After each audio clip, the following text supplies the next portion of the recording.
today's book reading session. Let us begin with prayers.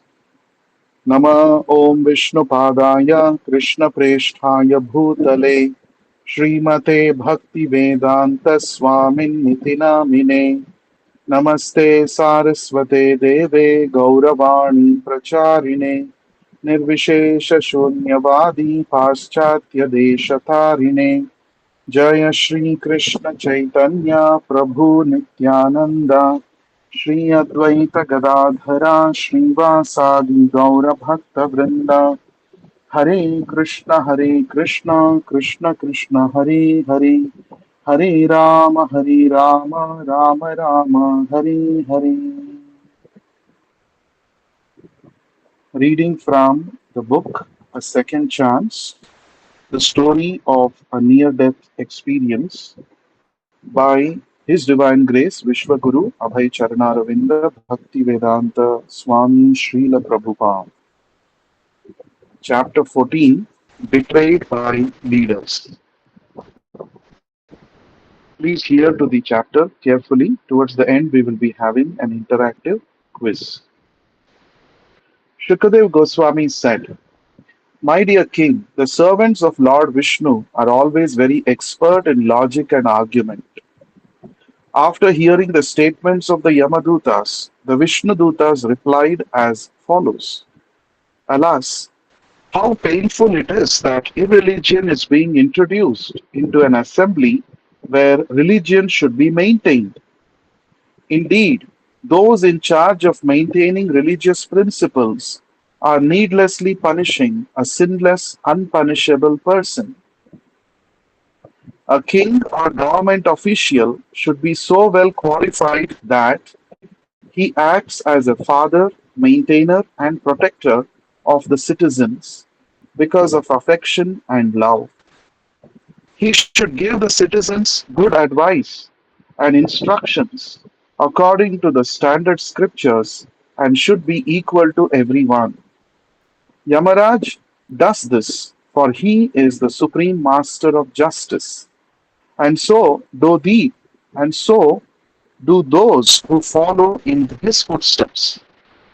However, if such persons become polluted and exhibit partiality by punishing an innocent person, where will the citizens go to take shelter for their maintenance and security? The mass of people follow the example of a leader and imitate his behavior. They accept as evidence whatever the leader accepts. People in general are not very advanced in knowledge by which to discriminate between religion and irreligion.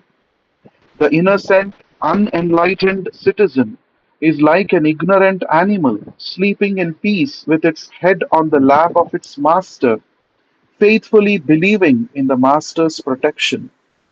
If a leader is actually kind hearted and deserves to be the object of a living entity's faith, how can he punish or kill a foolish person who has fully surrendered in good faith and friendship? Srimad Bhagavatam, Canto 6, Chapter 2, verses 1 to 6. Logic and Reason. The Vishnudutas, like all genuine servants of God, understood everything according to logic and reason. The instructions of Krishna are not meaningless dogma. Religion often gives rise to dogmatism, but the author of Sri Chaitanya Charitamrita, Srila Krishnadas Kaviraj Goswami, urges us to try to understand Lord Chaitanya and the philosophy of Krishna consciousness according to logic. In other words, do not follow blindly on the basis of sentiment alone. One who fails to apply logic can easily be misled by unscrupulous persons. For example, some so called missionaries advertise that man can become God and they attract millions of sentimental followers. But how is it possible? Where is there evidence of any man becoming God? This false propaganda is not at all logical. One should use his intelligence to understand Krishna consciousness.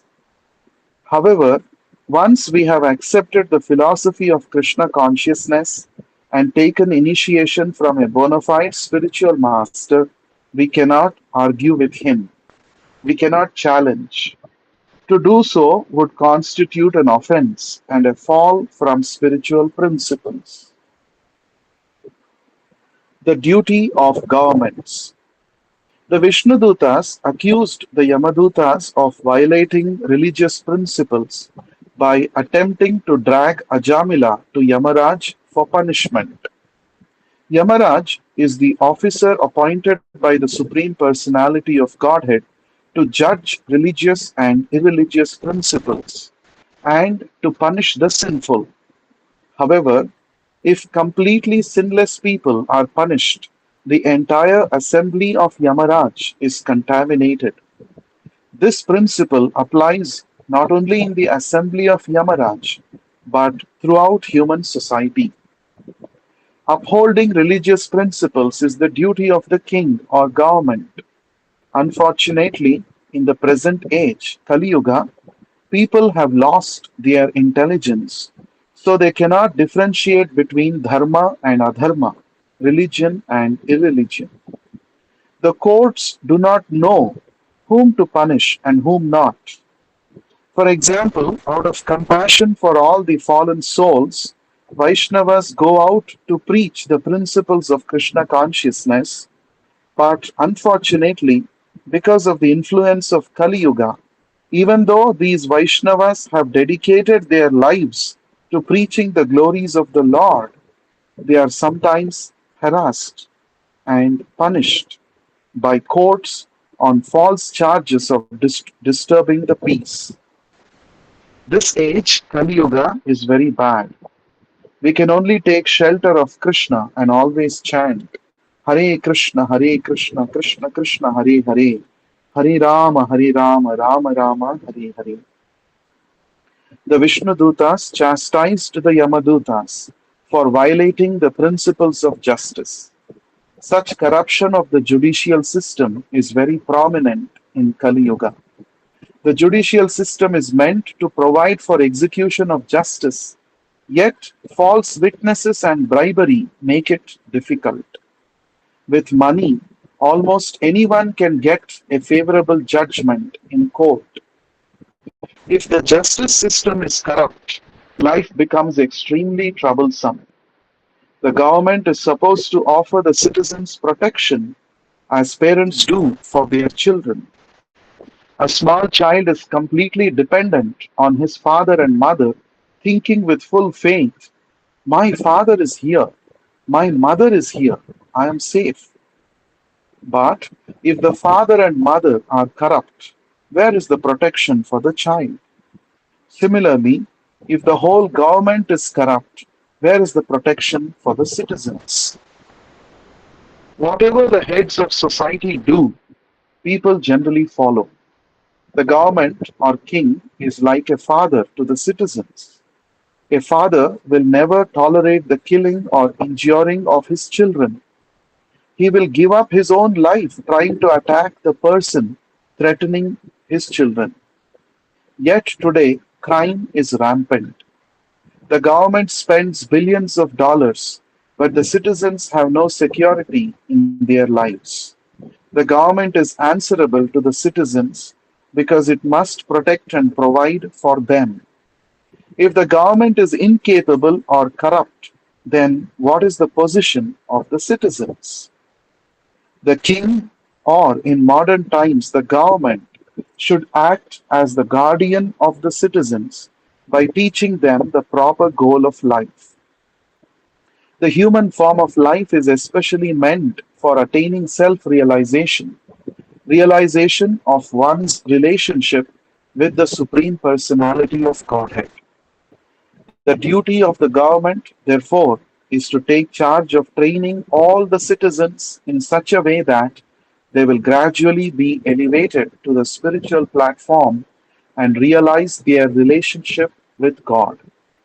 This principle was followed by kings like Maharaj Yudhishthira, Maharaj Parikshit, Lord Ramachandra, Maharaj Ambarisha, and Prahalad Maharaj. Unfortunately, today's government leaders are generally dishonest and irreligious, and thus all the affairs of the state suffer. In the name of democracy, rogues and thieves fool the innocent populace into electing them to be to the most important posts in the government. Recently, this has been proven in America, and as a result, the citizens condemned the president and dragged him down from his post. This is only one case out of many. In Kali Yuga, people have no shelter. Due to corrupt government, they are uncertain of their lives and property. The mass of people should always feel secure because of the government's protection. Therefore, how regrettable it is for the government itself to cause a breach of trust and put the citizens in difficulty for political reasons.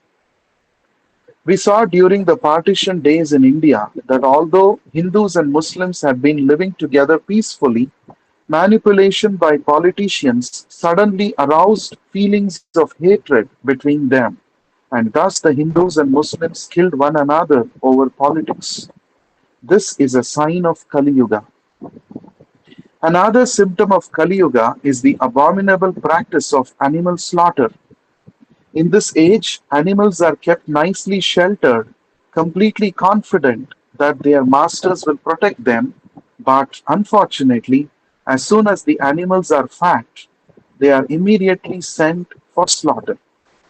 Such cruelty is condemned by Vaishnavas like the Vishnudutas.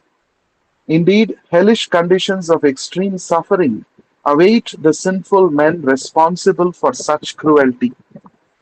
One who betrays the confidence of a living entity, who takes shelter of him in good faith, whether that living entity be a human being or an animal, is extremely sinful. Because such betrayals now go unpunished by the government, all of human society is terribly contaminated. The people of this age are therefore described as Mandaha Sumandamatayo Mandabhagyahi Upadrutaha. Srimad Bhagavatam, Canto 1, Chapter 1, Verse 10. As a consequence of such sinfulness, men are condemned. Mandaha. Their intelligence is unclear. Sumandamatayaha.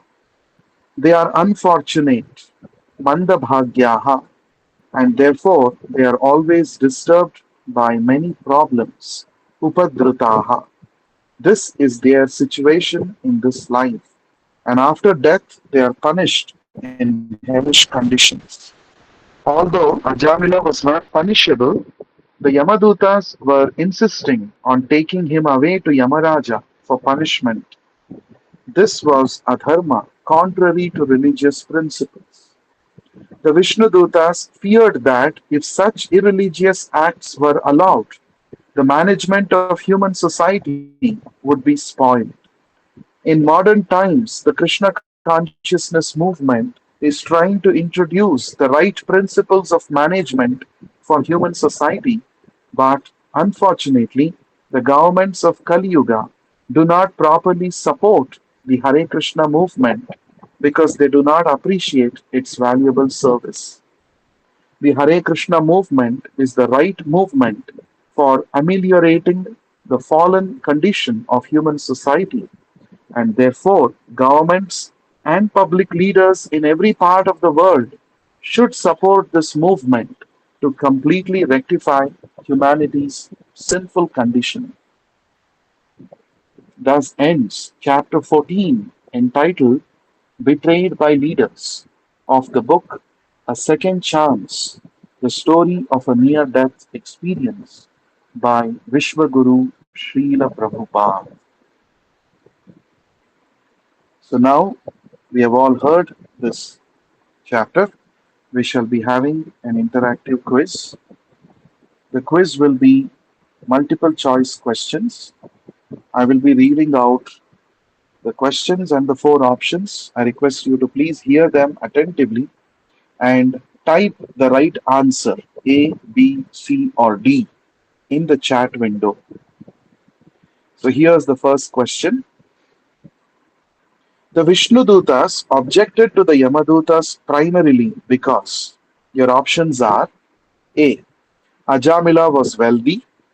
B. Punishing a sinless person corrupts justice itself.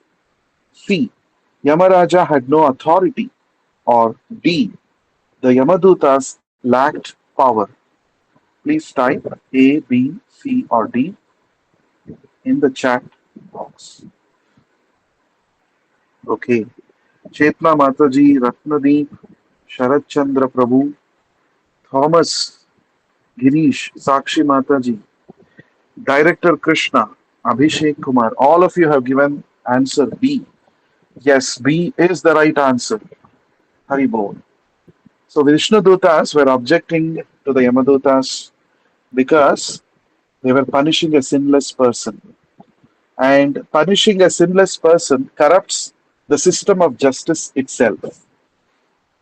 So, as we studied in the previous chapter, Ajamila, just by offenselessly chanting the name of Narayana at the time of death, on the verge of death, had actually atoned for all his sinful activities.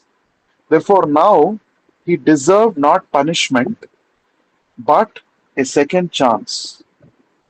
That is why Vishnudutas were objecting Yamadutas taking away Ajamila for punishment. And Prabhupada very nicely explains this in the present context also. In the modern society, the sinless animals are being killed. The animals are nicely maintained in the slaughterhouse. With good faith, the animals surrender to the human beings. But then, once the animal grows and becomes fat, the trust of the animal is breached and by the slaughtering of those animals. And the government is also not objecting. In fact, the government is supporting such slaughterhouses. Therefore, the whole system of law and order and justice in the modern society has been foiled. It is simply corrupt. So, punishing a sinless person corrupts justice itself. That is the point. That is the objection raised by Vishnudutas. So, in other words, Srila Prabhupada is presenting the pastime of Ajamila with so much relevance to the modern society. We should not think Bhagavatam is not relevant today. It is very, very much relevant to not only one aspect but many aspects of human society. Let's go to the second question. According to the Vishnu Dutas, leadership is compared to parenthood to emphasize what? Your options are A. Emotional weakness, B. Absolute authority, C. Protective responsibility rooted in affection, or D. Economic management. Please type A, B, C, or D.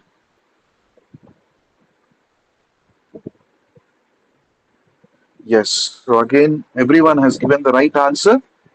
The answer is actually C. Yes, C is the right answer. Everyone has given the right answer. C, protective responsibility rooted in affection. So leaders are compared to parents. Why? Because just like a child feels safe and secure in the presence of its parents, in the same way, the citizens are supposed to feel safe, security, and protection in the presence of leaders. So, leadership means a responsibility to protect the citizens with affection, just like parents do towards their children. So, C is the right answer. Let's go to the third question. The statement, the mass of people follow the example of a leader, implies that your options are A. Leadership shapes collective morality. B. Citizens are naturally rebellious. C. Law is unnecessary. Or D. Religion is private. Please type A, B, C, or D. Yes. So all of you have given the right answer. The right answer is A. Leadership shapes collective morality. That is the right answer. So mass of people follow the example of leader. That means leadership is responsible for establishing the right moral principles in the society. If the leadership is degraded, the morality in the society will also be degraded. That means leaders are responsible because the people are simply following the leader.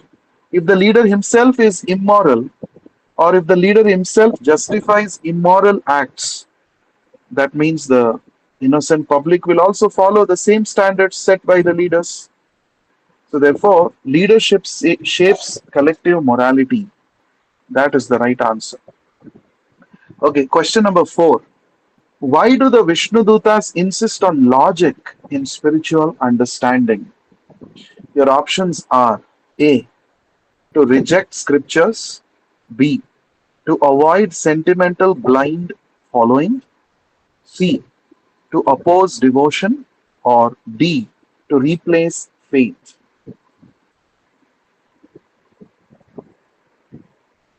Yes, again, all of you have given the right answer. B. To avoid sentimental blind following is the right answer. Logic is important. Logic and arguments are important to understand spiritual subject matter because without logic, anybody can simply manipulate people, innocent people, in the name of spirituality and mislead them into blind following. Such people become sentimentalists. So, logic is important in understanding spiritual subject matter. However, the Mahabharata warns us tarko apratishta shrutayo vibhinna. Simply by tarka, logical arguments, one will not be able to comprehend the absolute truth. However, one should not give up logic while understanding spiritual subject matter. Logic is only a vehicle. Logic is not ultimate. That is the understanding we must have. So, innocent people become sentimental because they are not questioning the so called spiritual leaders or their leaders through logic and argument. That's why they become sentimental, blind followers. So, neither blind following, sentimentalism, nor complete dependence on one's logic are advisable in Krishna consciousness. Okay, let's go to the next question. Question number 5. The warning against man becoming God highlights the danger of what? Your options are A. Scientific research, B. Democratic elections, C. Illogical religious propaganda, or D.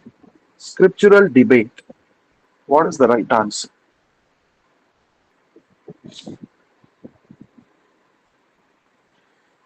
Yes, all of you have given the right answer. The answer is C. That is illogical religious propaganda.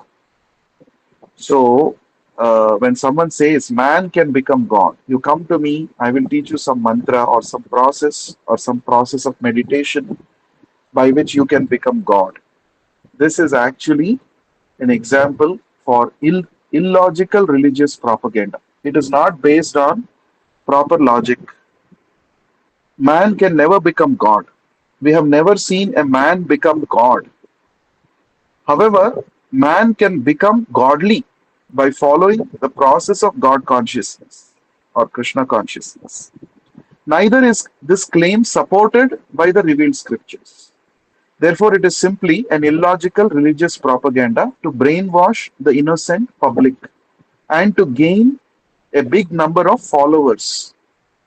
So this kind of pseudo-religious systems are very much prominent and they are very much propagated, advertised in the modern day, which is actually dangerous. And to save ourselves and the society from such a dangerous degradation, it is very important that each one of us practice Krishna consciousness, understand the philosophy of Krishna consciousness nicely, and also preach Krishna consciousness to others. The best way to preach is to distribute Srila Prabhupada's books. Our preaching may be ineffective, but if we just give Srila Prabhupada's books to the people, Prabhupada will preach to them.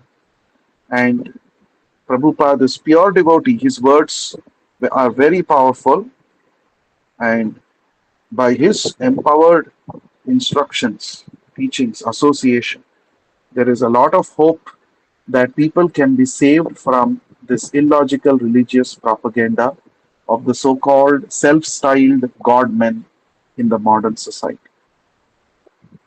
Let's go to the sixth question. Once one accepts a bona fide spiritual master, argument becomes offensive because your options are: A. Intelligence must be suppressed. B. Faith must mature into disciplined obedience. C. Debate is sinful. Or D. Logic is rejected. What is the right answer? Yes, B is absolutely the right answer. Once we accept a bona fide guru, we should not argue with him. In fact, argument with a bona fide spiritual master is offensive because that it is expected that once you accept a bona fide spiritual master, you are faithfully surrendering to him and you are agreeing to be disciplined in obedience to his instructions. So, before one accepts the guru, yes, one can actually make all arguments, one can come up with logical arguments, debates, discussions, all of that. But after one accepts the guru, that means he has accepted not blindly, he has accepted after proper understanding. He has come to a conclusion that yes, this person is a bona fide spiritual master. He has all the qualities mentioned in the scriptures about the bona fide spiritual master. He is representative of Krishna. After making all this analysis, one has accepted the bona fide guru as his spiritual master. Therefore, after that, one should not argue. One should faithfully, simply accept the instructions of the spiritual master. In other words, why have we accepted Srila Prabhupada as our spiritual master? We have accepted because Prabhupada has all the characteristics, qualifications of a bona fide guru revealed in the scriptures, and he is authorized by his guru, Srila Bhaktisiddhanta Saraswati Thakur, as a bona fide his representative. Therefore, we accept Srila Prabhupada as our spiritual master. And after accepting Srila Prabhupada, what is our duty? We simply have to follow his instructions faithfully. Then surely we will attain spiritual success. We will attain Krishna. That is the point. Question number 7, last question for today. The corruption of courts in Kali Yuga illustrates what? Your options are: A. That the law is irrelevant now. B. That crime is unavoidable in Kali Yuga. C. That wealth can distort justice. Or D. That religion causes division. What is the right answer? Yes. All of you again have given the right answer. Very good. C. Wealth can distort justice is the right answer. We see even the judicial system is corrupt in the Kali Yuga.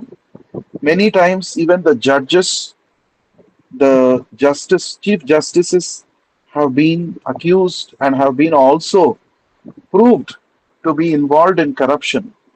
That means today any wealthy man can buy justice in his favor That means wealth can distort justice. That is the degradation or the kind of corruption that has come about in Kali Yuga. So the only hope is if we can become Krishna conscious and help others to become Krishna consciousness, we can put an end to the corrupt system. There is a hope, as Shukadev Goswami has mentioned in the Bhagavatam. Kaler dosha nidhe rajab asti hi eko mahan gunaha kirtanadeva krishnasya mukta sangha param brajit. My dear King Parikshit, even though Kali Yuga is an ocean of faults, there is one hope. There is one ray of hope. There is one wonderful quality about this Kali Yuga. What is that? Simply by chanting Hare Krishna mantra, people can become free from the contaminations of Kali Yuga and they can ascend to the highest perfection of going back to Godhead. That means if we systematically propagate the chanting of Hare Krishna Maha Mantra, and when people take up this chanting, people become free from corruption and the negativities of Kali Yuga, and we can have a God centered, God conscious Rama Rajya in Kali Yuga. It is possible. Therefore, it is a wonderful service opportunity Srila Prabhupada and Chaitanya Mahaprabhu has given to all of us. Please chant Hare Krishna and make others chant Hare Krishna. That's the only hope to save all of us in this degraded Kali Yuga. So, thank you very much for being part of today's session. We shall meet again in the next session and continue to read from this book. We are reading, we are not only reading, we are recalling, and we are also trying to revisit the points that we are reading. So, therefore, I feel it is an effective way to read Srila Prabhupada's books. So, please do join and inspire other devotees to also join our sessions. Thank you. ग्रंथराज Shrimad Bhagavad Gita की जय. ग्रंथराज श्रीमद् भागवतम की जय. विश्व गुरु श्रील प्रभुपाद की जय. हरे कृष्णा.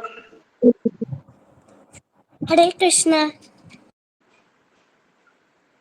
हरे कृष्णा गोपिका. हरे कृष्णा.